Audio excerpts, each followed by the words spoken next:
Mr. President, I move that we resume consideration of Senate Bill number 2816 under Committee Report number 317. This is the bill setting the term of office of barangay officials and members of the Sangguniang Kabataan.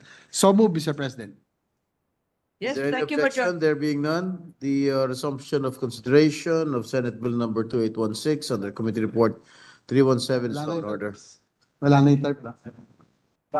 Mr. President, there being no other member who wishes to interpret, I move to close the period of interpellation. Any objection? There being none, motion is approved. Individual? Period of individual. Mr. President, I move to open the period of individual amendments. Any objection? There being none, motion is approved.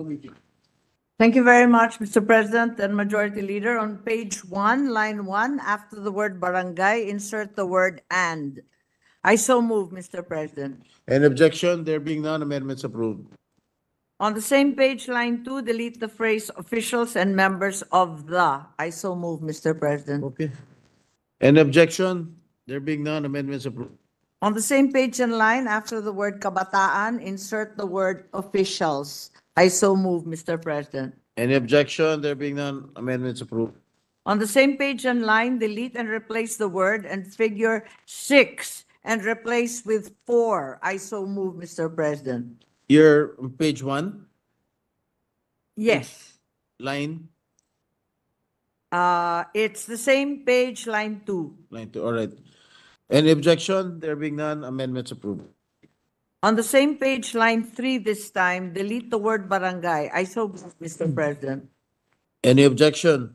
There being none, amendments approved. On the same page and line, after the word elective, insert the word barangay. I so move, Mr. President. Any objection? Hearing none, amendments approved. On the same page and line, delete the phrase member of the Sangguniang Kabataan. I so move, Mr. President. Any objection? Hearing none, amendments approved. On the same page and line, after the word kabataan, insert the word official. I so move. Any objection? Hearing none, amendments approved. On the same page, line 4, delete the word and figure 2 and replace with the word and figure 3. Therefore, section 1 should now read term of office. The term of office of all elected barangay officials shall be 4 years. No elected barangay official shall serve more than 3 consecutive terms in the same position. Voluntary renunciation of office for any length of time shall not be considered as an interruption in the continuity of service for the full term of which the elective official was elected. I so move, Mr. President. Any objection? Hearing none, amendments approved. On the same page, line 8, delete the phrase second Monday of May 2029 and replace with first Monday of October 2027. I so move, Mr. President. Any objection? There being none, amendments approved. On the same page, lines 8 to 9, delete the word and figure 6 and replace with 4. Thus, section 2 should now read as follows. Date of election. The next regular barangay and Sangguniang Kabataan election shall be held on the first Monday of October 2027 and every 4 years thereafter. I so move, Mr. President. Any objection? Hearing none, amendments approved. On the same page, line 12, delete the phrase at noon of June 30 and replace with on the first day of November. Hence, section 3 should now read as follows, assumption of office. The term of office of barangay officials and members of the Sangguniang Kabataan elected subsequent to the effectivity of this act shall commence on the first day of November next following their election. I so move, Mr. Any President. objection? Hearing none, amendments approved.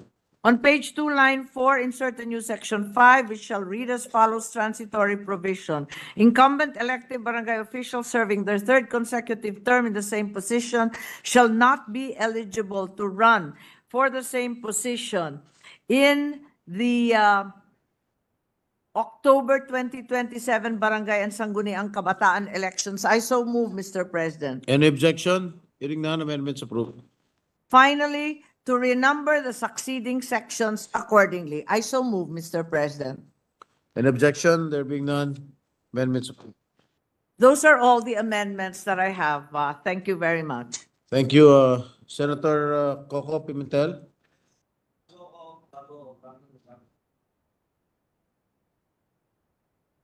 Mr. President, this is not an amendment but to be just very clear about the effect of the amendments introduced by our Yes. sponsor. Okay. What is now the rule on the SK?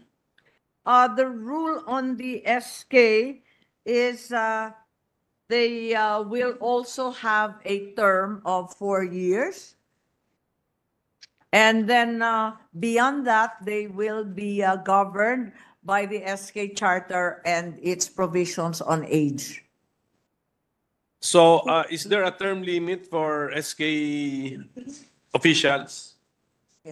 Right now, the term indicated in the reform, in the SK Charter as reformed, is 18 to 24. So if they run at 18 plus 4 and 22, and then until So they are still eligible. they're eligible, in fact, for 2 maximum. We do not mention a term limit for SK. I felt that we shouldn't do so, given that it's governed by their own law, the SK Charter. Would you like to do so? It's That's why I'm raising this point, Mr. President, because the title.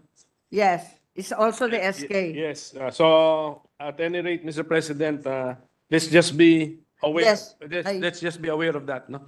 Kasi binago na, in-overhaul natin ng konti ito.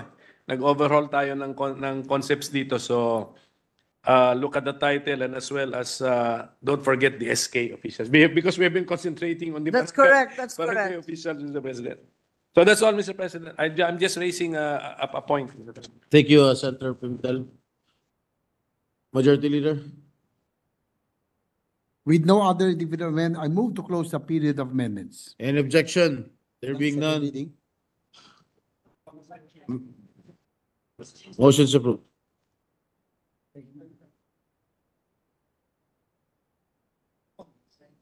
Okay na second reading?